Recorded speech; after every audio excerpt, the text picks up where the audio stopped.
I think we're connected on both platforms. So we can start. Sure. Okay. Good morning to everyone who's tuning in.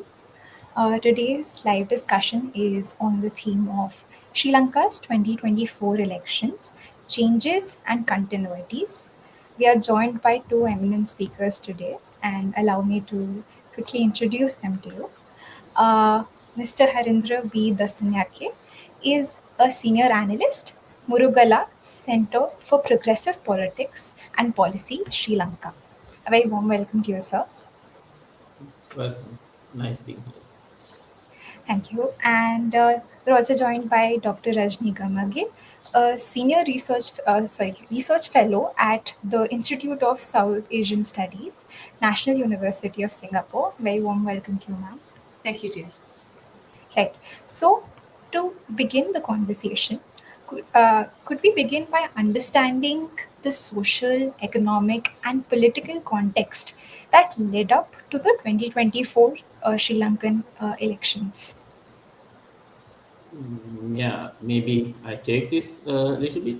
Sure, sure. Um, yeah, the 2024 election outcome, why it is important is because a completely new but political party that has been in politics for a long time, but not been one of the big two camps that was in government came to power, and we kind of try to unpack how it happened, what happened in the making of this outcome. One, there was this immediate collapse of the economy that happened, and with an economic crisis, Mhm. when people have to stand up in queues for days for their quota of petrol, uh, and then 13-hour power cuts are really delegitimizing for any government when it happens in a situation of, I mean, basically when it looks like coming from nowhere. But um, but it was actually not coming from nowhere. But the government that was in power, with President Gotabaya Rajapaksa's government, kind of accelerated the collapse of the economy because they had some tax cuts and agricultural policy that really imploded the economy inwards at a time when the COVID-19 crisis came and the Ukraine war started and all that. So Right. yeah, but then there are structural issues that accelerated, that got accelerated with Mr. Rajapaksa's government, Mhm. which were that, Sri Lanka has been a country that's been going back and forth, no, actually going back to the IMF every 3 years. So we are currently in the 17th program of the IMF. Right. Um, this shows since 1960, like, in the 70 years of history, Mhm. we have been having a so-called dual deficit, Right. which means we don't produce enough, we don't export enough to pay for our imports, and also the government spends more money than that the economy produces. So that's been a challenge. So this is how uh, I think it is in this context that delegitimizing the existing elites, Right. yeah, happened, and a so-called break of the social contract, so to speak. Right. Yeah, that's Right. it. Maybe. I mean, Rajni, but perhaps if you have to add anything. I mean, I think Karindra kind of lays out the context very well in terms of what was the factors leading to the 2022 economic crisis, because it is recovering from this economic crisis that became the kind of primary issue that was discussed during the election campaigns in 2024. And just to add to this context of economic crisis and the widespread social unrest that resulted from the crisis, is, as Harinder mentioned, we have also a very serious political crisis in the making, which is the increasing political deficit of the political elite that are in power, which we saw in the 2022 mass street protests, which were demanding for um, the president at the time to step down, but also calling for a system change that was articulated by some quarters as a Yes. rejection of the 225 members of parliament. So it is in this context that we then see the campaigns leading up to the 2024 elections. Right. Right. So thank you for laying out the context so comprehensively for us. Definitely, a lot of dynamics are quickly shifting within Sri Lanka. To expand on the political crisis aspect a bit, you also mentioned that the economic crisis that the country experienced in 2022 was a deep-seated crisis of political legitimacy of the establishment political class, particularly the government's prioritization of technocratic solutions.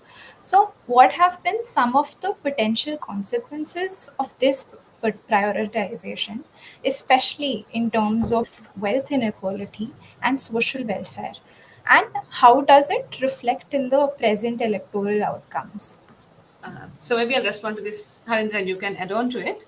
Um, what we have in the context of 2022, following the 2022 crisis, is that we have Vikramasinghe coming into power as the interim president.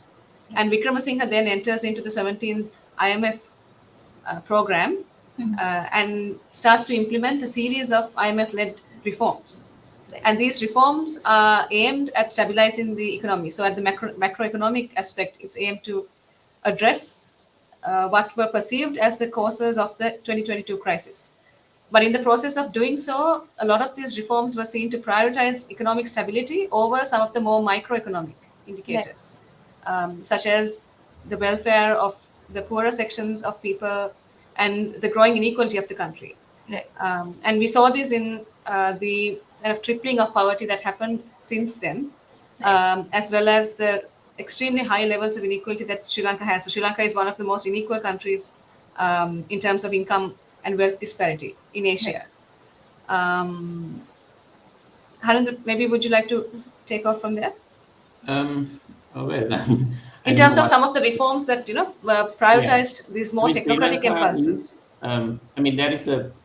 Sri Lanka is a country where the idea of equity is very strong, Okay. um, but at the same time, it's one of the most unequal countries. I mean, in terms of equity, in terms of wealth distribution, it Right. has a the sense of equity has promoted a certain kind of a welfare state that went into crisis with this economic crisis.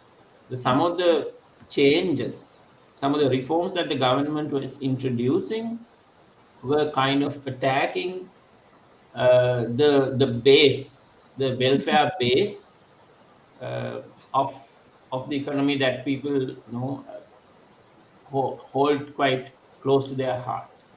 So that the sense of dispossession Mm. that creates is it creates a certain alienation that is reflected in the electoral outcomes. For example, in areas in agricultural areas and also where also coincide with the areas where poverty is highest, Mhm. um, uh, the president's the president didn't even poll 10%.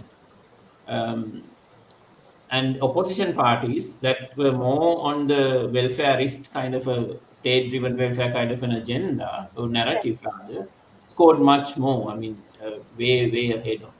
So I think that's kind of indicative of the kind of perceived dispossession that came with this, especially this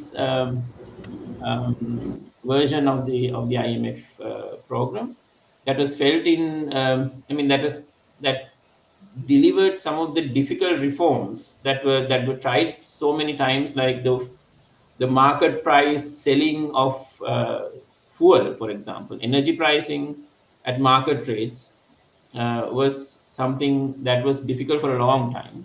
But then, yeah, also with that, the narratives of corruption at the institutional levels. Yeah. So Yeah. people having to pay for the corruption of institutions and high ranking officers. If So I could it produces the kind of anger that is very difficult for a sitting government in an incumbent government to manage. Sorry, Harindra. Yeah, if I Yeah, could so just add a little bit to what Sure. Harindra was saying, in the sense Sure. that there was the perceived kind of sense of dispossession by some of these very difficult and necessary reforms. But then, on the other hand, as we argue in our paper, there were some reforms, such as if you look at the domestic debt restructuring, or the way in which the new social welfare program was implemented. Right. These reforms prioritized the kind of technocratic impulses Hmm. and often overlooked the welfare of the more vulnerable sections of the people. And so we Right. could say that these reforms had very real dispositive impacts as well. Yes. And particularly, I think you mentioned the youth as a section who felt this sense of intergenerational inequality very strongly, and that came out Hmm. during the crisis and the succeeding protests in Sri Lanka. Yeah. Um, Yeah. could we also understand the different ideological camps that played out in the recent elections that you describe in your article as well, and what they represented? Anindra, would you like to? You want to go? I mean, yeah. Yes. Uh, well, one thing is that, I mean, I like to compare this to this victory to what happened in Sri Lanka in 1994. In 1994, we have the history's largest mandate given to a president, which is to President Chandrika Kumaratunga, uh, which is a large majority. And then that brought to us a system, but that was a coming together of two aspirate, oh, sorry, two water blocks. You have this large Sinhala constituency, and then the aspirations for modernity and more liberal reforms. Right. um, and that is kind of the opposition's also saying. But then in this moment we have what we call also in the paper a liberal consensus emerging. Hmm. All parties converge on the kind of two liberal consensus that economy has to run on the, now it comes down to in policy terms to continuation of the IMF program, and Hmm. then on more power sharing, a shared solution to the national question of Sri Lanka, especially with regard to the north of the country. So this is the two markers of the two legs on which the liberal consensus walk, so to Right. speak. And then within this consensus, also you have the center right and a center left emerging. The Hmm. opposition parties, especially the NPP that came into power, ran Hmm. on a very attractive in Sri Lanka, which is very attractive. It's also in the region. Um, is that you look forward for the state to deliver, and so NPP ran on a more state-centric kind of a liberal economic growth model Right. that would say, we will not privatize strategic uh, um, uh, state enterprises, for example.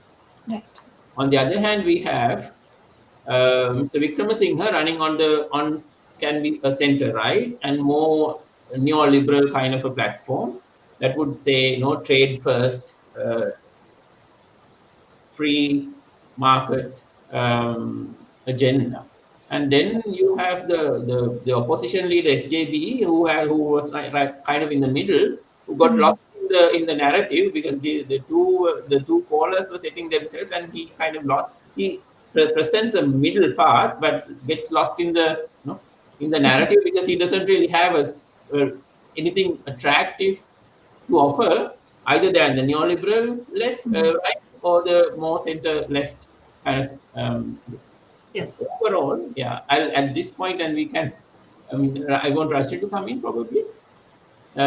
We have an overall, this is, I mean, if you look at how hate speech on social media, for example, that's kind of reduced so much. So ethnicity didn't really become a theme, and probably Rajni, I mean, we can explain why.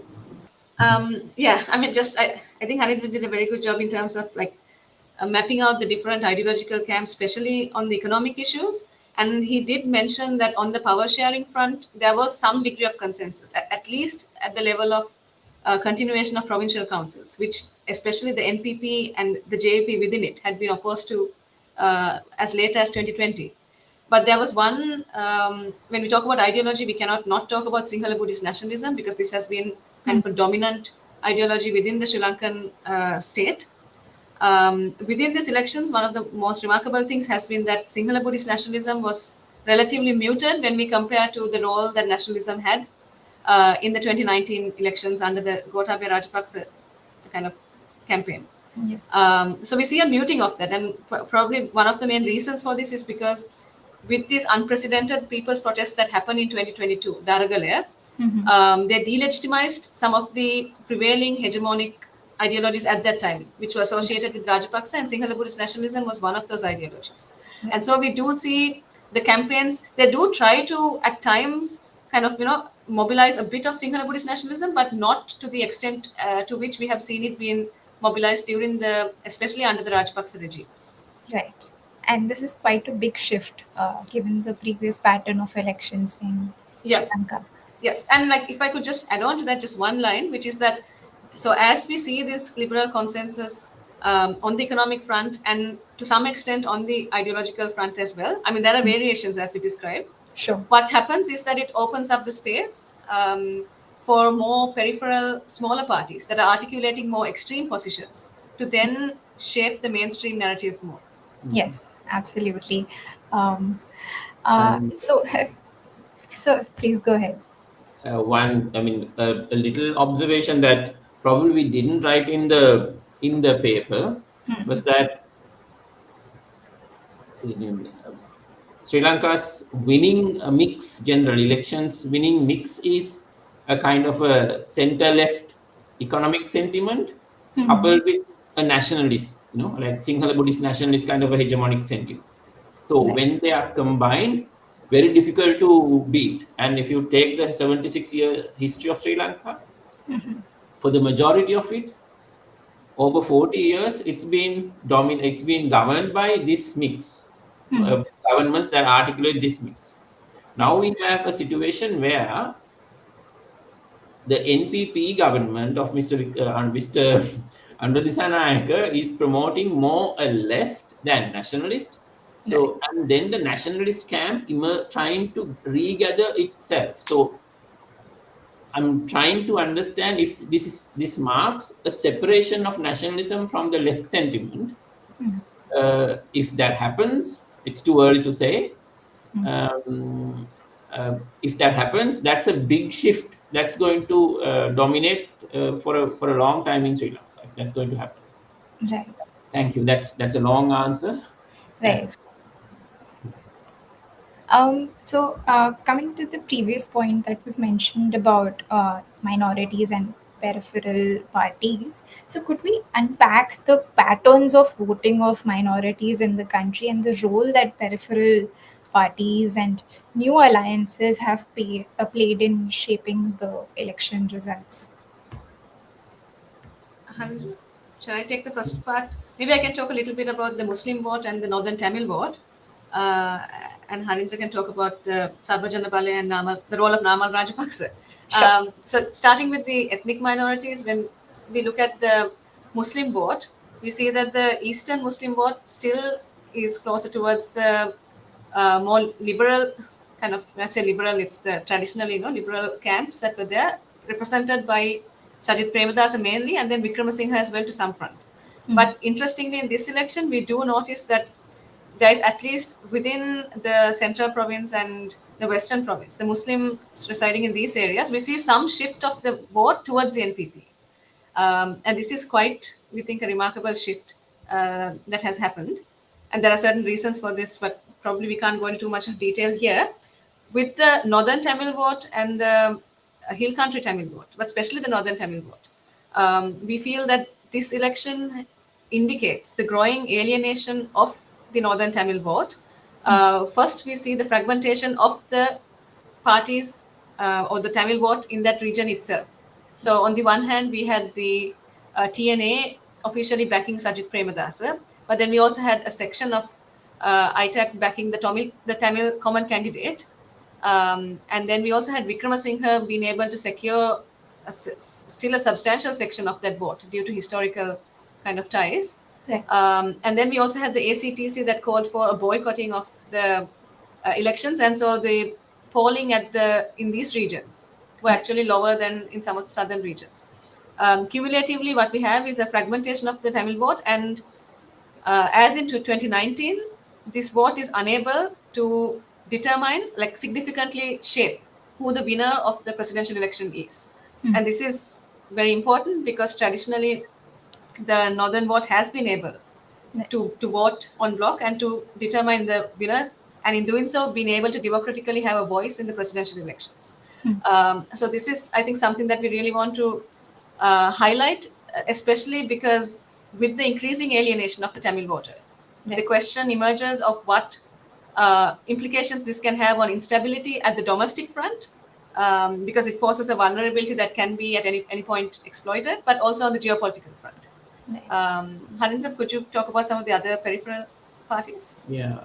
So, yeah, I will speak, I mean, at one line to what Rajni said. So given the fragmentation of the, especially in the votes in the north of Tamils, um they have mainstream Tamil parties have never been a part of the executive. So they have never, they have been in the parliament but not in the executive. They don't come to coalition politics with governments of the south, as they call it. The Sinhala majority governments. So one of policy option that NPP tries, President Anura Kumar Dissanayake might be trying in the after the election would be to try and build a coalition, a power coalition, to invite some of the because fragmented party to his government to take Okay. part in the executive as a measure of cooling off or like negotiating the alienation of the north. So if that Right. happens, that marks again a shift, but that needs a lot of trust building, because there are historical and structural reasons why Tamil parties have not been in government. So that's Right. a and if that happens, that's a great achievement. But I can sense they may take efforts to bring them on board in an executive. Definitely. Then I'll quickly go to what happens in the. And I mentioned the point earlier that the nationalists might try to regather, and there are two options. One is the emerging economic nationalism kind of a model, that is with Mauvima Janata Party. That's a new, I mean, it's a relatively old party, but completely reframed to be I would say, say a right wing political party with an extremely nationalist and also misogynistic, uh, with the kind of narratives that they are promoting now. Okay. So that is because that party of this entrepreneur is also gathering momentum, and some of the big strongest spokespersons of Sinhala nationalism and racism have joined forces with around that. So that is there, and then the traditionally the Mahinda Rajapaksa political party, like that legacy political party of Namal Rajapaksa remains, but in this election they performed quite poorly, gaining 2.5 of the total votes, which is I don't think they expected that bad a result, but it doesn't really mean um, that they are not forced to reckon with, because it all depends on how things are going to span out in the next few months, years. So Right. I think, yeah, more Yes. or less, yeah. Right. You also mentioned critical importance of the participation of such smaller parties as well, which do not necessarily command significant electoral support, but they have the potential to push the mainstream parties to adjust, their positions and accommodate more and more views. Um, right. So, coming to my next question, you also explain in an article the growing appeal of the NPP largely derives from the cost of economic reforms being transferred largely to poorer segments of the society through the government's IMF driven economic reforms program. Do you think that the new president, Arun Kumar Dissanayake, his win and the appointment of the rights activist and professor Harini Suraya, bring in a new dawn to Sri Lankan politics. What are some of the pathways that one can expect in terms of policies moving forward from the present regime? Maybe I'll start answering, and I think Harinda can join me halfway. As we mentioned before, the NPP had signaled already that Hmm. it was keen to continue the existing IMF program. And so when we kind of identified a degree of liberal consensus, that's what we identified it as. Hmm. But at the same time, the NPP as well as the SJB had indicated that they would renegotiate the program and on terms that were more favorable, especially for the poorer, vulnerable sections of society. And so the reason I'm saying that is because I think a large part of your question fundamentally asks whether there will be a structural shift that is Hmm. brought about with the election of AKD and our interim prime minister and such. Yes. And that's a kind of difficult question to answer because, on the one hand, there are elements and potential of structural shift. I think, especially as Harindra highlighted in his previous comments as well. Yeah. But then we also see continuities ongoing as well. Hmm. And especially we see with in terms of the economic program, we see a certain degree of continuity that is happening. There are certain signaling in terms of reversals of some policies, but it's still very early to say that. Right. We certainly do see continuities in terms of how the incoming kind of NPP works with the existing bureaucracy, continuity of past appointments. And we see that, in the one hand, as a strategy of the existing bureaucracy and state structure trying to kind of continue to maintain relevance, while at the same time the MPP also gains from this because it gains from legitimacy by being able to work with the existing system. So that's on the development front. We do not perceive a major shift at the moment, but again, the outcome is, I think, something that we will have to see as a result of the contradictions between the NPP and then the more ideologically left JVP, that is the main party or the only party Hmm. within the NPP. Right. Harindra, would you like to kind of take on from there, especially in terms of governance shifts? And yeah. Yeah, one of the things that this government promised was to bring a new constitution. So, Hmm. to draft a new constitution when they come into power. Right. But in order to get a constitution passed in Sri Lanka, it's no easy task. You need to Right. have a super majority, which is two-thirds in the parliament. Hmm. So, aiming that is challenging, but at the same time, if they start drafting a new constitution, because it's also a political process of drafting, and then it also offers uh, an opportunity, a window for governments to negotiate with other political parties and Hmm. gain more support. So in a process of strengthening themselves. Yeah. So given the muted nationalism currently, it's a very good opportunity, like a policy window for the government to introduce a constitution. But at the same time, they will also look to one thing about the NPP government is in their narratives. Their predecessor party JVP comes from a anti-devolution, perspective, Hmm. anti-devolution perspective, but the new party is more or less, the new party NPP is more or less amenable to devolution, but they do not talk about devolution by recognizing the collective rights of the Tamil people. So that means they will try to devolve through other institutional frameworks where Tamil community is also divided into smaller groups. Okay. Uh, Smaller units, maybe districts or even less, which Hmm. is not the province, the larger unit, then the district, and smaller unit like divisional secretariat. So Right. I think they will look to devolve power to more smaller units, but then that again marks if that is made, that marks a shift again Hmm. in our approach to devolution and to addressing the national question. So Right. that's mainly what I would like to add here as if that marks a difference. Yeah. Right. Right, that's an excellent segue into my final question, which is with the recent announcement of the Sri Lankan parliamentary elections expected in November. What are some of the potential challenges that might lie ahead for the present government, and what do you believe that the future for Sri Lanka holds?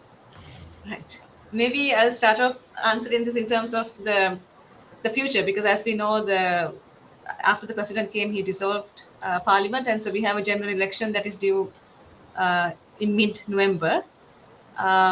So, in trying to assess the way forward, I think it's also useful to kind of get a overview of what's happening in the opposition front. So, in Mhm. not the government, but the camps outside of the government, and the prospect of a cohabitation government, in my opinion, it's increasingly low. By which I mean that it is increasingly likely that the NPP will at least secure a simple majority. And one of the reasons, among many reasons, one of the reasons is that we see, especially the two main camps, the SJB as well as the Vikramasinghe camp, kind of struggling to reach some form of consensus and alliance on the one front. Of course, these camps also represent kind of establishment, largely some corrupt figures. And so the anti establishment rhetoric or sentiment that the NPP rode on continues to exist. But also, I think that as when we listen to the kind of discourses that are emanating after the presidential elections, it's kind of Right. hard to hear clear discourse that are coming from the opposition camps. Interestingly, Oh. the most clear discourse that I am able to perceive at the moment is coming from the Namal Rajapaksa camp. Um, so, with these factors, I think in terms of a cohabitation government, it seems increasingly unlikely. Mhm. Harindra, would you like to maybe talk a little bit about the challenges that the NPP especially faces? Yeah, yeah. I mean, Sri Lanka also has a habit of because it's a two election. Like you should choose a president and then a yeah, then a parliament. It Right. can go the other way as well. Like you choose the parliament and the president comes next. But increasingly, the recent trend has been to have the presidential election first and the parliament next because everyone thinks you get the election, win victory, and then get a higher majority, like Mhm. higher share in the parliament. So it's a bit of an electoral sequencing uh, tactic. But Sri Lanka has I mean, people have a tendency of giving more power to the government that comes into power. Right. And then in terms of challenges, I see. I mean, this government came into power on a again like most governments by promising a lot, and expectations are high, and it is the aspirational class vote, the aspirational middle class that brought this government into power with a Mhm. minority vote. Right. So so there are two challenges. You have to give something to the people who brought you to power, and Mhm. also to try and distribute more to get more support from the others who didn't support you. So the Right. government is it's difficult for the government to not to fall into a distribution trap, which is also indicative currently in the small communication that took place between the president and the IMF representatives yesterday, where the president said we would like to bring the income tax, I mean, lower the income taxes and also lower um, the indirect tax VAT. So this means, I mean, its communication is fine, but he doesn't really show where he's going to raise the money that he's losing out from these reforms. Right. So falling into a expectations trap. I mean, trying to is very eminent. I hope that they don't go that path. And Mhm. then delivering on the anti-corruption, like when Rajesh said that the Rajapaksa camp was the camp that was heard, and they were Mhm. saying, well, they challenged the government and said, well, you came on a narrative of like punishing us. Mhm. Now, please do it. They were saying like, go ahead and do it, and if you have money in Uganda or elsewhere, just bring them back. So Right. it's a very challenging game Yeah. for the government to come and deliver. Oh, otherwise it's going to fall flat on them. Like they're going to turn back Yes. because these are promises that need to be delivered soon. And then I would say, because the electoral mix kind of aspirations and the middle classes and the Sinhala majority that I mentioned voted for this government, they are, despite these challenges, they can probably, like amend their narrative and domestically manage the expectations to some extent, Right. unless they get something, given the developments in the geopolitical, I mean, across the map in Middle East and what's going on between China and India generally. I mean, I think their challenges on the geopolitical uh, uh, arena are more than what they would perceive or what they would face as domestic challenges. Right. Um, Yeah. yeah, yeah, I think that's that. Okay, wonderful. Thank you, both of you, so much for laying out the nuances of the factors leading up to the Sri Lankan elections and the changes and continuities that have played out so beautifully for our audience. And hopefully, we'll get to see more of these developments as we go forward, although the jury is still out on the political changes and the real socio-economic transformation. And I'm sure South Asian neighborhood as well as the rest of the world eagerly watches. Um, we also would like to take a minute out to ask our audience to subscribe to us and support us on social media. And for those viewing the live, if you'd like to access this article, it's available on the EPW website for you to read. Thank you once again to both the speakers, and I hope you have a lovely day ahead. Thank you very much, Thank dear. you